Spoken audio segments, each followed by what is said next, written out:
Nisa Williams is going to speak today about unmasking imposter syndrome to level up your confidence. And this workshop will dive deeply into the roots of self-doubt and imposter syndrome. Nisa is a certified emotional intelligence coach, consultant, and has dual master's degrees in education and business administration. Nisa leverages her unique blend of business acumen, educational expertise, and emotional intelligence training to help high-achieving women overcome self-doubt and unlock their full potential. Nisa, the floor is yours. Thank you very much, Dawn. And thank you to Sua, Denise, Mo. I think that's all we have right now. Hopefully, we'll have more people popping in.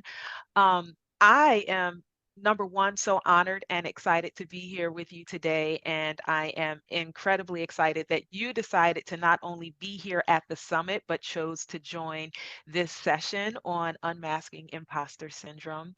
As Dawn stated, my name is Nissa Williams. I'm a certified emotional intelligence coach and consultant. In addition to that, I am a social and emotional learning analyst for an online university, Western Governors University. You may have heard of them. If not, look them up. But as you can see, my life is surrounded by and immersed in emotional intelligence and social and emotional learning because it is my passion. I absolutely love it. Um, Before we hop in, I just want to tell you a little story, and I hesitated for a little bit because it's just a tad bit embarrassing. But back in 2018, I was a professor at the University of Social and Emotional Learning, and I had been doing that for about 2.5 years at that point. And as a professor, I got to see just how much of a positive impact emotional intelligence had on people's lives. Of course, I was helping them pursue a degree and be successful in that, but it spread out across their lives, and they would have their spouses come and sit in on the sessions, and they would share how they used the techniques and the strategies with their teenagers, and it really just helped their life. So I decided I'm on to something here. Not that I created emotional intelligence, but I'm on to something here and I want to do this on a larger level. So in 2018, I decided to drop a couple of $1,000 to become a certified coach through the Institute of Social and Emotional Intelligence. So I went through the 12-week program. I got certified. I'm all excited. I got my LLC to start my business. I got a website, started promoting, and almost immediately people started signing up for my coaching. So exciting, right? I see head nods. Dawn, I saw a smile there. Yeah, like, so that's super exciting. I was like, oh my God, it's happening. It's happening. And it came time for my first coaching session. And I realized throughout the day, ooh, I have a little tickle in my throat. I think I'm getting sick. And, yeah, Denise, I think I'm getting sick. Oh, I don't think I can do this session. I'm too sick to do this session. And I didn't show up for the session. Uh-huh. And so then the next session came. I can't remember if it was later that day or the next day. And ooh, oh yeah, I'm really sick. I can't do this. I didn't show up for my second session. As a matter of fact, back in 2018, with this business that I was so excited about and passionate about, I didn't show up for any of my coaching sessions. I ghosted everybody. I ghosted my business. So I see your face like, oh, yeah, they're probably still waiting for me. And it's 2024. I totally just went in the other direction. Yeah, I put my business on the shelf until 2021. From 2018 to 2021, I ghosted everyone and I never pursued what I knew was my passion. And Sue, I see your eyes going up like, what in the world happened there? I spent those years not trying to figure out what in the world happened there, but just really immersing myself in my job, doing other things, right? Doing other things that I loved. But as I started to really gain more knowledge around emotional intelligence, that's when I said to myself, okay, Nissa, it's time to circle back around and figure out what happened there because you were not that sick. And truth be told, I probably wasn't sick at all, but something was going on. And what was going on, I learned, was imposter syndrome.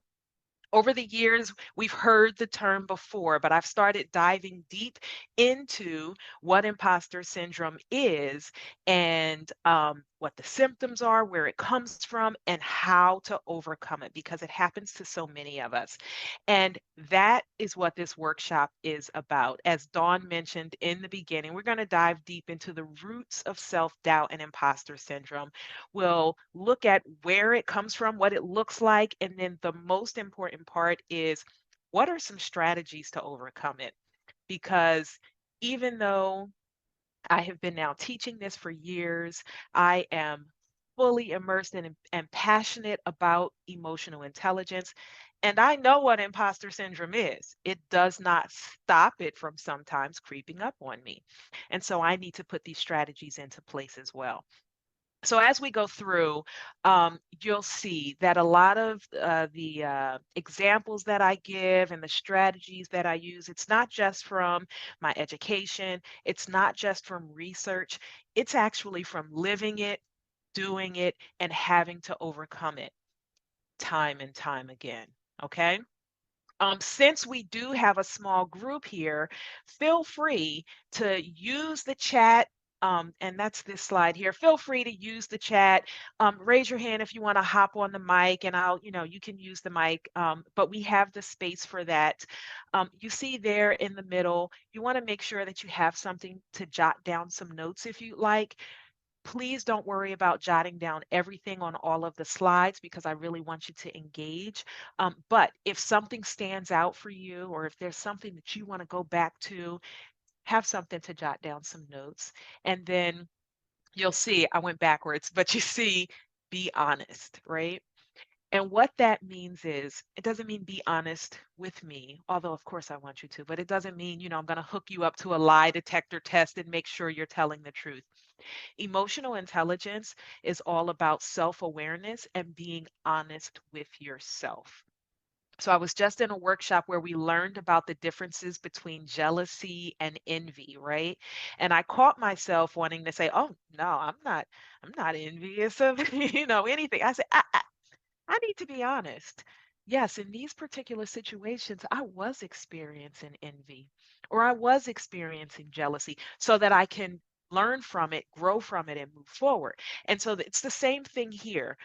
Be honest with yourself about the emotions or feelings that you have, about where those may come from, okay, and about what you can do in order to move past them.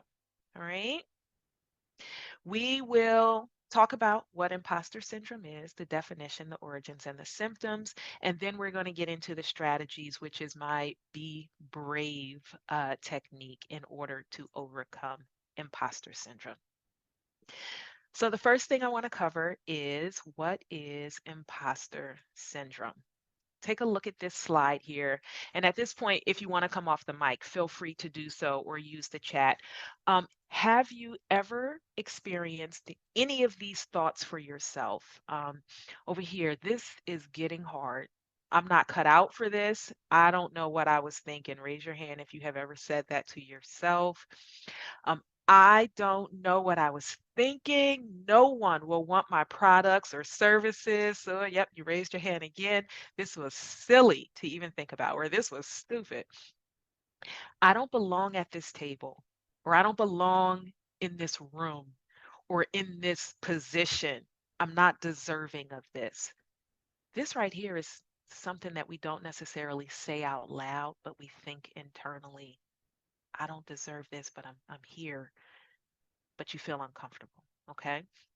What I've accomplished isn't a big deal. Others have done so much more. Yeah. It's only a matter of time before they realize I don't know what I'm doing. The jig is going to be up. They are going to find out that I'm just faking it here.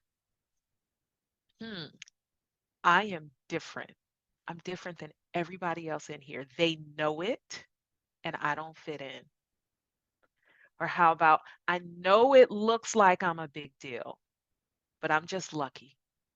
Or I know it looks like a big deal, but I'm just blessed. All of these things are things that we have in the back of our head. And I didn't Google and say, what do people say to themselves when they experience imposter syndrome? These are actually every single one of these things, something that I have said to myself at one time or another when I'm experiencing what I didn't know at the time was imposter syndrome. Let me see. I wanted to point out one or two of these.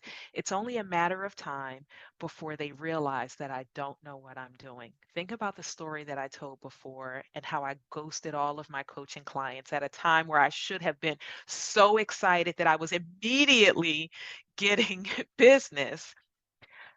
Internally, honestly, even I had just got my certification and I knew I was passionate about it, but I didn't feel completely comfortable with it. So I was afraid, although I couldn't state it at the time, I didn't really understand it at the time. I was afraid that I would get into these one-on-one sessions and they would be like, oh, this woman doesn't know what the heck she's doing, right? Um, the other one, well, we'll talk about this one here. I'm just lucky or I'm just blessed, all right? So I saw some hand raising, some head nodding there that you've said some of these things in your mind before. So here's a textbook definition of imposter syndrome, several textbook definitions before we get to the Nisa definition, okay? Imposter syndrome is defined as a pattern of feeling inadequate despite sometimes overwhelming evidence to the contrary. Or imposter syndrome is the internal feeling that you are not as competent as others believe you to be, as if you are a fraud. That is a big part of syndrome. You're feeling like a fraud, like you're going to be found out. Okay. Imposter syndrome is a collection of feelings of inadequacy that persist despite evident success. And that last one is from the Harvard Business Review. Notice that I italicized feelings there. Okay. It is a feeling, it is not factual. We all know that our feelings and our emotions can lie to us. And if we don't recognize that, it's just a feeling, it is not reality, we automatically respond or behave based on our emotions. 90%, really more, but 90% of our behavior is based off of our emotions, whether we believe it or not. And that means the things that you do and the things that you don't do. The way that you respond to people or the way that you maybe go about handling your business. It is fully based off of your emotions. So if you follow along with, or if you believe the feelings that you have when it comes to imposter syndrome, chances are it is going to disrupt your forward motion. Here is the Nisa definition of imposter syndrome. Imposter syndrome is your inner critic's last stand against overwhelming odds that you belong and you will succeed. Every single one of us has an inner critic. Every single one of us. Some of our inner critics are quiet, incessant whispering. Some of our inner critics are loud with an attitude. right? But every single one of us has an inner critic. When we're just going along comfortably doing what what we normally do in life, our inner critic is usually quiet. Not silent, because your inner critic may be saying, "Oh, why are you wearing that dress? No, don't wear that dress." Or why did you say that to that person? No, your inner critic's always there. But imagine when you're starting to do something new, or you're trying to step out of that imaginary box that society and we have put ourselves in. That's when the inner critic really gets loud. Okay.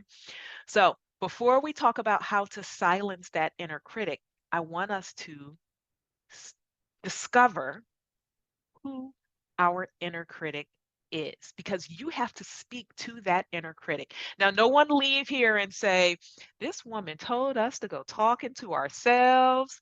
This woman told us we have voices in our head." But I really do want you to discover who your inner critic is, okay? My inner critic is this cutie patootie right here. That is me. I don't know, maybe I was 6. I don't know how old that was, but that was me when I was younger. And I call her Nisa. All right. I call her Nisa because at that age, and really until adulthood, I didn't feel comfortable correcting people and telling them how to pronounce my name correctly. So for all of my childhood, I just let everyone call me Nisa. I was super sweet and I followed every single rule. I colored in the lines, I stayed in the boxes. I didn't know this until I was older, but my brothers and sisters called me L7. And I'm like, what the heck is L7? If you put one finger up, it's an L, you put the other finger up, it's a 7, and you put it together like this, and they would call me square. That I was square. I didn't even want to like jaywalk or anything as I stayed in the box, okay? And so my inner critic is Nisa. And she doesn't have an attitude. She's not yelling and screaming or anything at me. I know that my inner critic is there to protect me, doing what she thinks is protection, right? No, no, no. Don't step out of the box. Come sit right here. Come play with your dolls. Come scroll on social media. Come watch Netflix. Just relax right here. It's not scary here. She's trying to protect me. So when I speak to my inner critic, it's, I know it's out of love, but little Nissa or Nisa, it's okay. We're going to try, right? Let's see what happens. And we'll talk about how to do that later. But I want to stop here and I want you to think about, who is your inner critic? And this one could be a little challenging, right? But my inner critic just happens to be me, who wants to keep me coloring in the lines. Your inner critic could be a caregiver who really didn't speak life to you as much as they should have when you were younger. It could be the mean girls in school, where you had that confidence and then all of a sudden the mean girls kind of took that confidence away, and your inner critic is that mean girl. It could be a sibling. I want you to take a moment before we move forward to think about who your inner critic is and what that sounds like to you. Is it coming from a place of love and just wanting you to be safe? Is it coming from a place of really trying to hold you back or tear you down? Because where it comes from really colors how you respond to that inner critic. I respond to my inner critic out of love. I know it's protection. You may need to respond to your inner critic out of defiance. You know what? Okay, don't go up and down the street talking to yourselves. Okay, don't do this. But you know what? Stop it. I will succeed, and I'm going to make sure that I do. If you feel comfortable, feel free to either use the microphone or type on the chat and let us know, who is your inner critic. Denise, thank you. Competitive family members. Competition, yeah. Are you all having just one inner critic? Oh, no. That's a good question. You can have a whole cacophony of inner critics. So, who are your inner critics?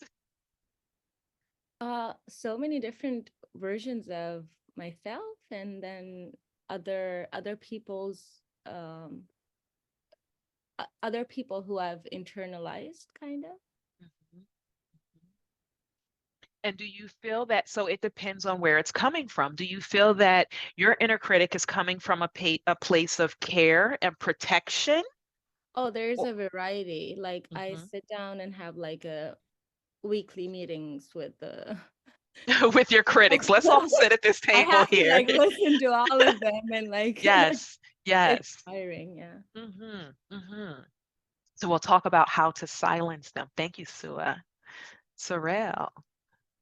I so agree with Sua. I was kind of going through the same thing. I was trying to pick one, but then I was really comforted when she mentioned that we can have multiple ones. I'm like, okay, I'm not crazy because I definitely have my mother Hmm. who it's out of care, but it's also based on like cultural expectation. I have the younger Yes. version of myself where it's I had a dream of who I would be and what I would do with my life and kind of realigning where I am with that younger version of me where it's like, oh, you weren't able to accomplish all these things and you're not where you're supposed to be in life at Hmm. this age. And I have critics at work, right? I have managers who are responsible for assessing my performance, and over time I have definitely internalized their vision of my abilities, and Yes. now I look at myself almost in their eyes. Am I Ah, competent? Am I good enough? Am I the professional that I'm supposed to be? So there mhm. are definitely several voices there. I think I should start having weekly meetings with all of them to just to kind of check in and see, because I have a hard time managing them all, and it's a bit Mhm. overwhelming for me. It can become overwhelming and tiring if you are consistently seeing yourself from other people's eyes, right? And what we want to do is shift the vision to ourselves. Who do I want to be? What do I want to do? I like to say to people all the time, have you met yourself yet? You probably haven't met yourself. You know the you that other people are portraying you to be, right? Or want you to be, or declaring you to be, but you need to sit and spend time. I understand spending time with your critics. More importantly, I want you to spend time with you. Who are you? What do you want? What is your passion? What are your strengths? And what are your opportunities for improvement? You. Okay. And that's easier said than done. And we only have a 40-minute session, or we would go into some activities around this. Okay. But let's move forward here. Thank you to each of you who typed in the chat and hopped on the mic to be vulnerable and share that. I so appreciate it. What we're recognizing here is we're not alone. Okay. I named my one inner critic, okay? But you all say, like, I need to sit down and have a board meeting here with all of them. And you're not alone. Studies estimate that over 80% of people experience some form of imposter syndrome, all right? It does affect women more than men, but it absolutely can affect anyone, and you'll see why in a moment. Um, it usually occurs during times of transition or when you're trying something new. All right. So you got a promotion, you move to a new job, you want to start a new business. All right. You have a speaking engagement and you're speaking to a whole new demographic of people, speaking from experience here. Um, that's when imposter syndrome may get the loudest, okay? And as I said before, when you experience it, it definitely hinders your forward movement. It hinders your progress. You see, I put my business on the shelf from 2018 until 2021. All right. I started doing a little bit more thinking about this. And I'm like, imposter syndrome, the idea of imposter syndrome, or putting a name to it, I think came out back in the 1970s or so. And it was all about women who were trying to move up in their business, right? Who were trying to break that glass ceiling. And I was like, I think there's a little bit more to it, because not only am I a woman, but I'm a Black woman. And I'm a Black woman who grew up in, I don't want to say I grew up in poverty. I did not grow up in poverty, but my mother was a single mother of 4 children, raising us in South Central LA. And there were times we were standing in line for the government cheese. Okay. The government cheese is the best cheese. Thank you very much. But but I grew up in a lower socioeconomic status, and I saw some of the most intelligent people in my high school, for example, go off to college and quit. And I started trying to figure out what was going on there. I think imposter syndrome has a whole lot to do with it. Not everything to do with it, but a lot to do with it. And I started doing more research. And this is just some of the research, one from the NIH, the other from Harvard, both recent, that say, yes, it's more common in women, but it's also more common in those in different or minority racial and ethnic groups and lower socioeconomic statuses. And so we'll look at that, all right? What are some origins of imposter syndrome? Let's take a look. So there are some potential causes of imposter syndrome. I would love to delve deep into every single one of these and have a full-on conversation with you. Generally, I teach these workshops for 90 minutes to 2 hours, and we can really discuss it. But I want you to understand where it may come from. Societal stereotypes and bias. If society feels like you belong in a particular box, and they put you in that box, when you go to step outside of that box, you may feel like an imposter, like I really don't belong here. And a lot of the times it's unconscious, okay? Lack of representation follows along with that. You're moving into a new space. As a woman, you're trying to promote, not you're trying to promote, you do promote. And you're in the C-suite now, and you look around and there are no other women there. You may experience some imposter syndrome, okay? And it may not stop you, but it may make you hesitate. It may make you not speak up when you're in the boardroom or when you need to, because there's a lack of representation. If you are experiencing current financial struggles, or you grew up in a household or community that experienced financial struggles, when it's time to shift and move out of that situation, you may experience imposter syndrome. Have you ever been to a super fancy restaurant when you didn't grow up going to fancy restaurants, and you go in there and you're like, oh my God, I don't belong here. And they know I don't belong here. Am I walking right? Am I sitting right? Which fork do I? That's an example of imposter syndrome. Okay. I used to stay out of places like that because of, I didn't know it was imposter syndrome, but because of imposter syndrome. Now I'm like, I belong any place I go in, any place I desire to go, I belong there, unless um it, I won't crack that joke. Okay. So family, community, and environment. So there are times, have you heard of the term crabs in a barrel? Like, it's like crabs in a barrel. Sometimes your community, they're just used to seeing everybody do the same thing. And if you go to step out of there, they're like, oh, does she think she's better than us? What is she doing? And so in order to feel comfortable, you move back into that barrel or into that box or into the expectations that they have, because you start to feel like an imposter outside of it. Your upbringing, the way you were raised, can cause imposter syndrome later in life. Were your caregivers speaking life and motivating you, or were they unintentionally or intentionally tearing you down? And I am not saying that to call out any parents. I'm saying that to say we are not perfect as parents, and sometimes what we think is caring and direction may not be. Okay. And then comparison. A workshop earlier talked a lot about comparison. And if we are constantly comparing ourselves to people on social media, everybody on social media makes $50,000 a month by selling trinkets on eBay, right? Everybody's rich, everyone's family is wonderful.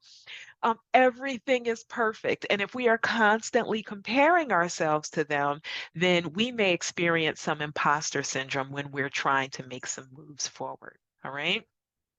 So, signs and symptoms. How do you know if what you're experiencing, what you're feeling, what's hindering you is imposter syndrome? So, I have a list of some symptoms right here. The key is, are they persistent and disruptive to you reaching your goals? All right. When I launched my coaching business and ghosted everyone, all of the feelings and emotions that I had that I did not want to admit were persistent. And were they disruptive? Absolutely. Okay. Do you have chronic self-doubt where you feel like I I can't do this? I absolutely cannot do this. Or before you even try to launch the business, it's going to fail anyway. What makes me special? Do you have fear of exposure? Remember, I said that's a key to imposter syndrome, that people will know she doesn't know what she's doing, or she doesn't belong here, or she's going to mess up. Do you consistently downplay your accomplishments? A perfect example of this is Dawn gave a wonderful introduction of me, and she stated what my degrees were and things like that. When I first started doing these workshops back in 2021, and someone would introduce me, the very first thing I would say is, yes, I have all of those things, but they mean nothing. They mean nothing. I'm a single mother and blah, blah, blah, blah, blah. I was downplaying my accomplishments because internally I felt like maybe I didn't really belong in this space. Okay. Do you downplay your accomplishments persistently? Okay. Over preparation and perfectionism can be a sign of feeling like you are an imposter. And I see, Denise, you are raising your hand there because I need to be perfect in order to be accepted, in order for them to believe me. It has to be perfect. And then you never get the darn thing done, or it takes you forever to get it done and you stress yourself out in the process. You don't have to be perfect because no one is perfect. Okay. Procrastination, isolation, self-sabotage is what I did, and attribution bias. What this means is you attribute your successes to someone else or something else on a regular basis. So, for example, you're leading a project, you have a team, and you get praise for how you finished this project and you were the lead of it. And you say, "Oh, it was just a team effort. Oh, it was the team." Yeah, it probably was the team, but were you the leader? The way you can change that up is, thank you very much for the compliment. I also want to thank my team who did a great deal of work as well. All right. You're not just throwing it off of you. Another one, and sometimes this is it can be controversial, is I'm just blessed. I'm just blessed. I appreciate the testimony and recognizing your blessings. We are all blessed. But there are so many places in the Bible that speak of hard work and receiving the blessings due to the hard work that you have done. So recognize and testify to your blessings, but also recognize the hard work that you put in as well in order to get there and continue to receive those blessings. Okay. So if you experience imposter syndrome, these are some things that can happen. You can turn down opportunities that you secretly want. You see a job that you want to apply for and you decide not to apply for it because you're experiencing some imposter syndrome. You neglect to promote yourself or your business at a time when maybe you should, okay? Because you're in a room with a whole bunch of big brains here, and now I'll be quiet and I'll let them talk. All right. You may not complete important projects or avoid doing certain work that would expose you as a fraud. I've done it. If I had time, I would tell you some stories. You don't take credit for your successes. You get stuck in those negative thinking loops. All right. Or you consistently feel worried or anxious that you will be exposed. When I took on this role, I've been in this role as a senior SEL analyst at the university for almost 2 years now. But when I took on this role, I just kept thinking that my wonderful boss, who I love to death, she was going to call me and be like, yeah, if we made a mistake, I'm going to send you back over to the department you came from, and we're going to go looking for someone else to fill this role. All right. It's all imposter syndrome, but let's talk about the steps to overcome it. What do you do? All right, it's going to happen, but what do you do? I want you to be brave. The B in brave stands for build your circle of support. We all have people around us, your colleagues, your family, but I want you to be very intentional about the circle that you build to support you. Okay. Who are your trusted mentors? Who are your trusted friends that you can be vulnerable with and tell them, I'm scared to death. I'm really nervous. I'm afraid to submit this resume. This just happened to me last week. I had to go to my people so that they could build me up, so that they could remind me who I was when my inner critic was trying to tell me, no, don't even worry about it. Just stay comfortable where you are. Okay. So be intentional about building your circle of support. Next, I want you to recognize and acknowledge your emotions. Now, this should have been first, to recognize and acknowledge your emotions, but it doesn't work with the BRAVE acronym. Okay, so recognize and acknowledge your emotions. I want you to speak to it, right? I'm scared. And it's okay because you're human.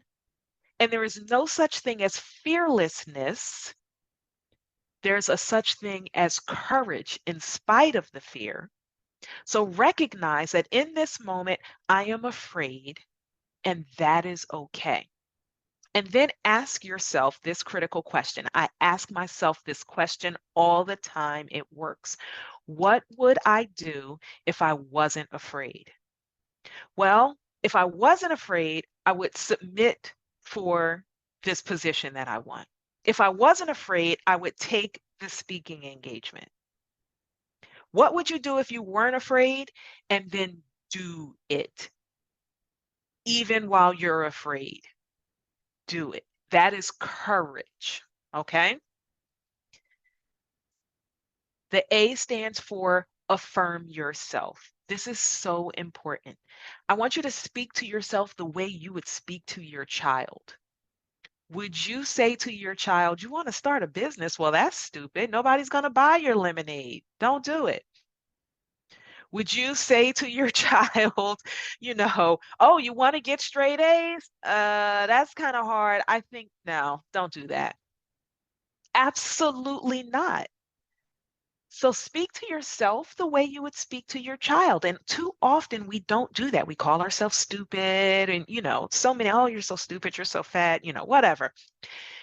And the way to affirm yourself, you can use mindfulness techniques. I wish we had time to go into some. Positive affirmations, positive self-talk to mold and change your mindset. All right. Mindset change doesn't happen overnight. I affirmed myself today and now I think I'm the most, competent person in the world. No, you must practice that. Learn to speak life to yourself again and again and again. And before you know it, that is second nature. All right. But I want you to affirm yourself. Next, venture outside of your comfort zone. I have mentioned a couple of times that imaginary box that society likes to put us in. And then we put ourselves in this imaginary box and believe it's real. Listen, there is no box. And when you go to put yourself into the box, remember that I told you this, there is no box. Venture outside of your comfort zone. It's going to feel uncomfortable. It's supposed to feel uncomfortable, okay? You may fail, but I want you to try again and fail and try again and limp along. The point is to learn in the process. If you're not learning in the process, then you're going to be limping along all your life, all right? I have down at the bottom, sometimes you may have to fake it till you make it. But if you are faking it till you make it, you should be learning along the way until you are an expert and you don't have to fake it. All right? Feel comfortable with venturing outside of your comfort zone. And then finally, examine your experience through writing. Do any of you journal? Any of you journal? Okay. Some of you do journal. Awesome. If you don't journal, maybe do voice notes or something like that. But once you get it out of here and put it down on paper, it becomes real. Okay. Awesome. And Bucky says you do voice notes as well. Awesome. This right here is an example of an activity that I have some of my students do, and it's called Put It in Perspective. And what you do is when you recognize you're about to step out of the box, or you have stepped out of the box, you are in it and you are afraid. On one side of the paper, you list all of your fears. What are you afraid of? Put it on paper. All right. And write the worst case scenario. Okay. On the other side of the paper, I want you to list all of your accomplishments that got you to the place that you are because you did some work to get there. List your accomplishments and list the best case scenario. What is the best thing that can happen? I want you to look at those two sides of the paper, and then I want you to say, okay, what's the most likely scenario? What's going to happen in the middle? What may happen? Write that. And then you develop your plan and your steps in order to reach that most likely scenario. I promise you, this is such a, this activity brings the anxiety levels down so much. Okay, so try putting it in perspective. So build your circle of support, recognize and acknowledge your emotions, affirm yourself through mindfulness and positive self-talk, venture outside of your comfort zone. Remember that the box isn't real, okay? I mean that. And then examine your experience through writing. I'm going to do a time check here. I think we're at time.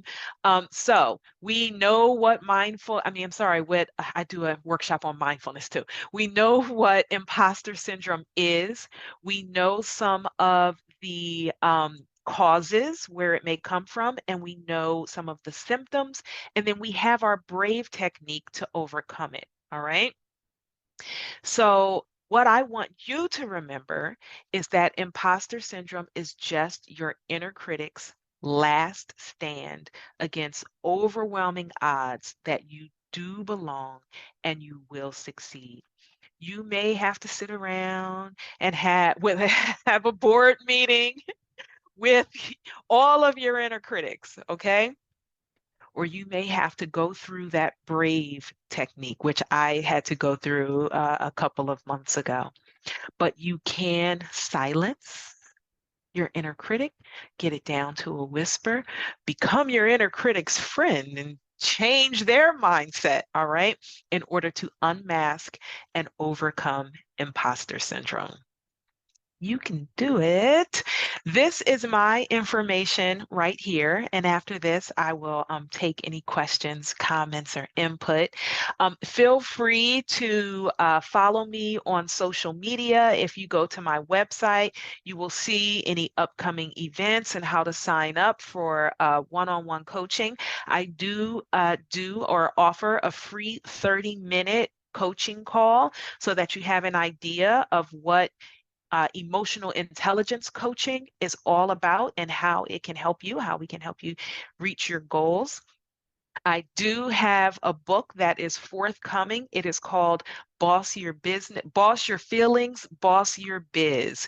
And so if you or you know someone who is an entrepreneur and they want to know how to tap into emotional intelligence in order to become successful in their business, that book is perfect. And just so you know, emotional intelligence is the highest predictor of a successful business than anything else. All